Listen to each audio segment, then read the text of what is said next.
सैया पर पोड़े हुए थे। वे अपनी ज्ञान शक्ति को अक्षुण्ण रखते हुए योग निद्रा का आश्रय ले अपने नेत्र मूंदे हुए थे। सृष्टि कर्म के अवकाश से लेकर आत्मानंद में मग्न थे। उनमें किसी भी क्रिया का अनुमेष नहीं था। जिस प्रकार अग्नि अपनी दाहिका आदि शक्तियों को छिपाए हुए काष्ठ में व्याप्त रहता है, उसी प्रकार श्री भगवान ने संपूर्ण प्राणियों के सूक्ष्म शरीर को अपने शरीर में लीन करके अपने आधारभूत उस जल में शयन किया। उन्हें सृष्टि काल आने पर पूरा जगाने के लिए केवल काल शक्ति रूप को जागृत रखा। भगवान सभी में है, भगवान से कोई रहित नहीं है। आप हम सब में भगवान विराजमान है। कैसे? जिस प्रकार से लकड़ी में आग रहती है, जिसमें आग रहती है वही जलता है।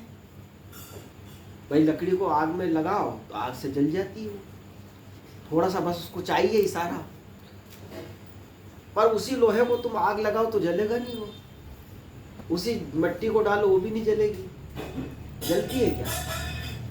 इसी प्रकार से हम सबके अंदर परमात्मा है, हम सबके अंदर वो भगवान विराजमान है, पर वो ऐसे प्रकट नहीं होगा, वो किसी सत्संग से प्रकट होगा। जब सत्संग में जाएंगे, जब भगवत चर्चा सुनेंगे और विषयों से हमारा मन वैराग्य होगा और साधन के मार्ग पे लगेगा और धैर्य और प्रतीक्षा के साथ जब हम साधन करेंगे, जब किसी किसी के शरीर में से वो भगवान, जैसे लकड़ी में से अग्नि प्रकट होती है, ऐसे ही किसी किसी के शरीर में से भगवान प्रकट हो उठता है। इसको हम उस महात्मा को कहते हैं कि स्वयं भगवत स्वरूप महात्मा है, जिन्होंने भगवान की प्राप्ति कर ली।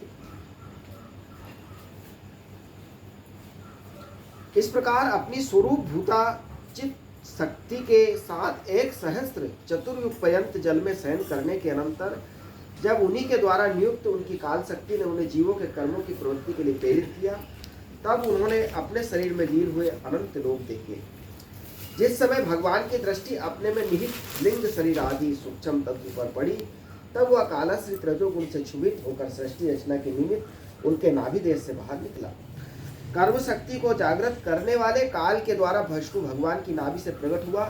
वह सूक्ष्म तत्व कमल कोश के रूप में सहसा ऊपर उठा और उसने सूर्य के समान अपने तेज से उस अपार जल राशि को दीप्यमान कर दिया।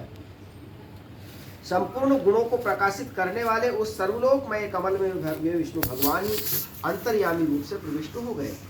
तब उनमें से बिना पढ़ाए स्वयं संपूर्ण वेदों को जानने वाले साक्षात वेद मूर्ति ब्रह्मा जी प्रकट हुए, जिन्हें लोग स्वयंभू कहते हैं।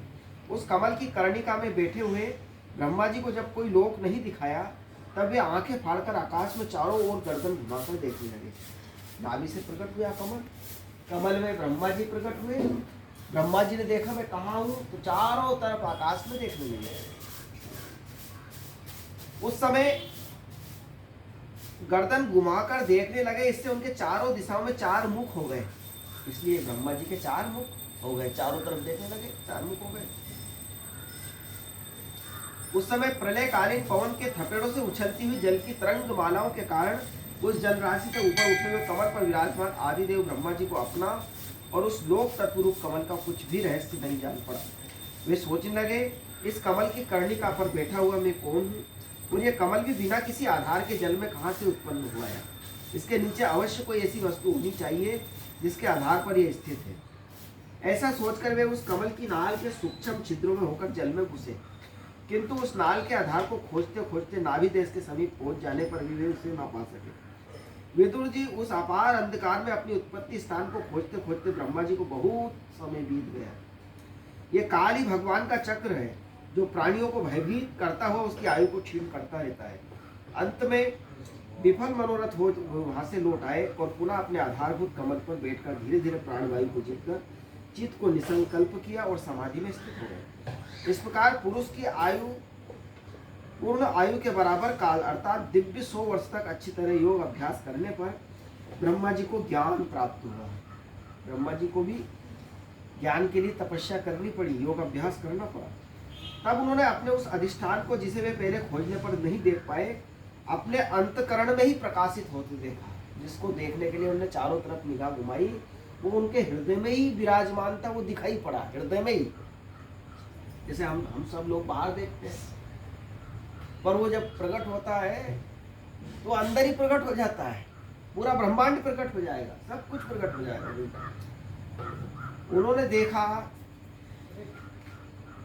कि उस प्रलयकालीन जल में शेष जी के कमल लाल सदृश घोर और विशाल विग्रह की सैया पर पुरुषोत्तम भगवान अकेले ही लेटे हुए, शेष जी के 10,000 फण छत्र के समान फैले हुए, उनके मस्तकों पर किरीट शोभायमान है और उनमें जो मणियां जड़ी हुई है उनकी कांति से चारों ओर का अंधकार दूर हो गया। वे अपने श्याम शरीर की आभा से मरकत मणि के पर्वत की शोभा को लज्जित कर रहे हैं। उनकी कमर का पीत पट पर्वत के प्रांत देश में छाए हुए सायंकाल के पीले पीले चमकीले मेघों की आभा को मलिन कर रहा है। सिर पर सुशोभित स्वर्ण मुकुट स्वर्णमय शिखरों का मान मर्दन कर रहा है। उनकी वनमाला पर्वत के रत्न जलप्रपात औषधि और पुष्पों की शोभा को परास्त कर रही है तथा उनके भुजदंड वेणुदंड और चरण वृक्षों का तिरस्कार करते हैं।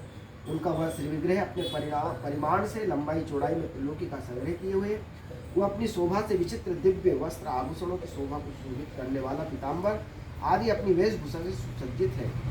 अपनी अपनी अभिलाषा पूर्ति के लिए भिन्न भिन्न मार्गों से पूजा करने वाले भक्तजनों को कृपापूर्वक अपने भक्त वांछा कल्पतरु चरण कमलों का दर्शन दे रहे हैं, जिनके सुंदर अंगुली दल नक्षचंद्र की चंद्रिका से अलग अलग स्पष्ट चमकते रहते हैं।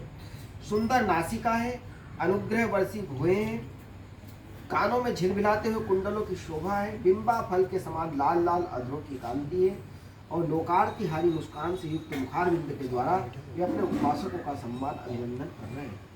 हे वत्स, उनके नितंब देश में कुदुम्ब कुसुम की केसर के समान पीत वस्त्र स्वर्णमयी मेखला शोभित है तथा वक्ष स्थल में अमूल्य हार और सुनहरी रेखा वाले श्रीवत्स चिन्ह की अपूर्व शोभा हो रही है।